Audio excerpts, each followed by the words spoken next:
తాజా అంశం చూస్తున్నాం. హైదరాబాద్ కుకట్పల్లిలో పెద్ద మొత్తంలో దారి దోపిడీ జరిగింది. అర్ధరాత్రి కోటి రూపాయలతో వెళ్తున్న వారిపై దుండగులు దాడి చేసినట్లు తెలుస్తోంది.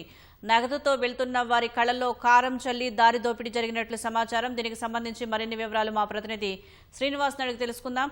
శ్రీనివాస్, కుకట్పల్లిలో పెద్ద మొత్తంలో దారి దోపిడీకి సంబంధించి వివరాలేంటి?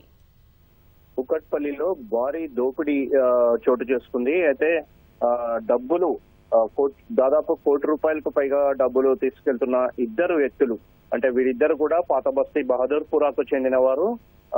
ఖుస్రు, అదే విధంగా అజీముద్దీన్, వీరిద్దరు కూడా ద్విచక్ర వాహనంపై పెద్ద ఎత్తున కోటి రూపాయలు తీసుకువెళ్తుండగా కుకట్పల్లిలోని మెట్రో పిల్లర్ నెంబరు 837 వద్ద నలుగురు ఆగంతకులు, అంటే గుర్తు తెలియని వ్యక్తులు వీరిని అడ్డగించారు. వారంతా కూడా ద్విచక్ర వాహనాలపై వచ్చారు.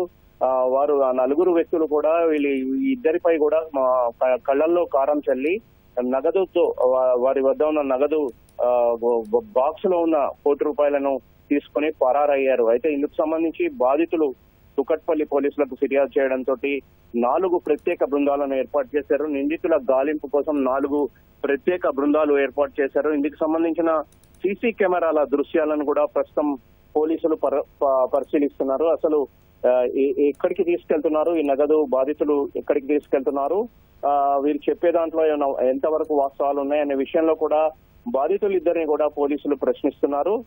దీంతో పాటుగా బాధితులు చెబుతున్న ప్రకారం ఆ నలుగురు పూర్తిగా, అంటే వీళ్ళకి ఈ నగదు తీసుకెళ్తున్నట్టు పరిచయస్తులే దోపిడీ చేసి ఉంటారని పోలీసులు అనుమానిస్తున్నారు. ఆ కోణంలో అయితే ప్రస్తుతం దర్యాప్తు చేస్తున్నారు. నిందితులు ఎట్టించి వచ్చారు, ఎటు పారిపోయారనే విషయాలపై అయితే ప్రస్తుతం పోలీసులు లోతుగా ఆరా తీస్తున్నారు. మొత్తంగా కేసు నమోదు చేసుకుని దర్యాప్తు చేస్తున్నారు. 4 ప్రత్యేక బృందాలు కూడా నిందితుల కోసం గాలిస్తున్నాయి.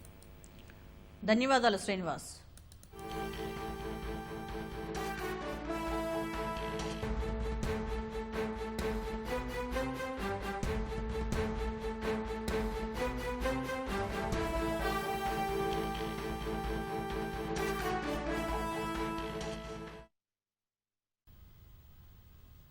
హైదరాబాద్ కుకట్పల్లిలో పెద్ద మొత్తంలో దారి దోపిడీ జరిగింది. అర్ధరాత్రి కోటి రూపాయలతో వెళ్తున్న వారిపై దుండగులు దాడి చేసినట్లు తెలుస్తోంది.